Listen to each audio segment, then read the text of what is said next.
over is how to disassemble your drum brake assembly. Now, as you can see, this is a training module we have here at J-Tech that one of our instructors created himself. There's no drum on it, so I won't be able to show you how to, turn a drum or anything like that. So I'm basically just going to show you how to disassemble it. And the first thing you're going to do is you got this unique little brake tool here that has different little ends on it to make everything easier for you. So the first thing I'm going to do is I'm going to start by taking off the springs up here.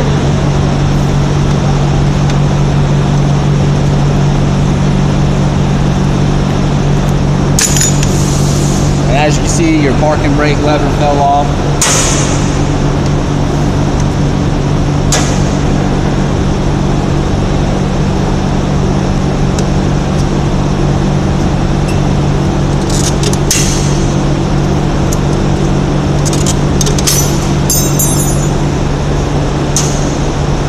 When you take things off, you want to make sure that you keep them on the right side of each side of the shoe. That way you're not confused on where it goes back.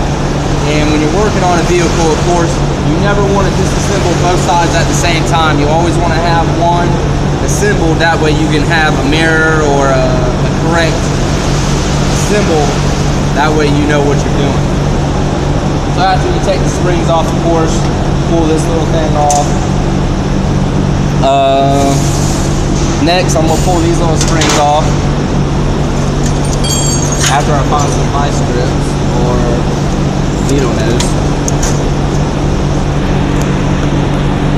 Simply just push your finger on the back, hold the pin still, twist it, comes right off.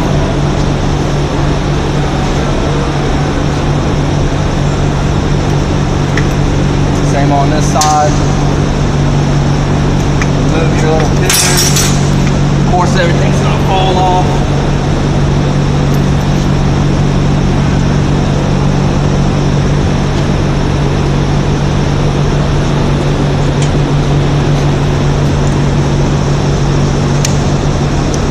Pads and everything come off. Everything falls apart. Alright. Now, one important thing when you're dealing with drum brakes is, as you can tell, you have two different size shoes. You got a short shoe and a long shoe. Now, your short shoe goes towards the front of the vehicle, and the easiest way to find out what the front of the vehicle is, you look here, you got your line, and the line fitting where it goes in is always towards the front of the vehicle. So that's the easiest way to discover which is the front side of your drum and which is the rear. Another thing you want to look at after disassembling everything is your wheel cylinder. And this one has been painted and messed with, so you can't really tell if it's leaking. I don't know if they have it glued together or whatnot, but you got these little rubber seals here. And if they're leaking, normally it leaks out from out there, and you don't want that to happen. And then, of course, back here is where your brake line would be connected to your wheel cylinder to provide the brake fluid into this brake cylinder to allow the drum to work. And then, of course, you got your parking brake cable right here.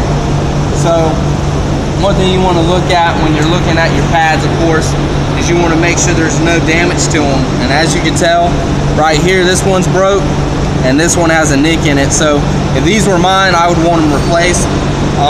What could also happen from heat or over usage is the pad could actually start separating from the shoe itself. So you don't want that to happen, of course. And other than that, you want to make sure your backing plate, nothing's damaged on that, no bends. You don't want it, misshaped or anything like that.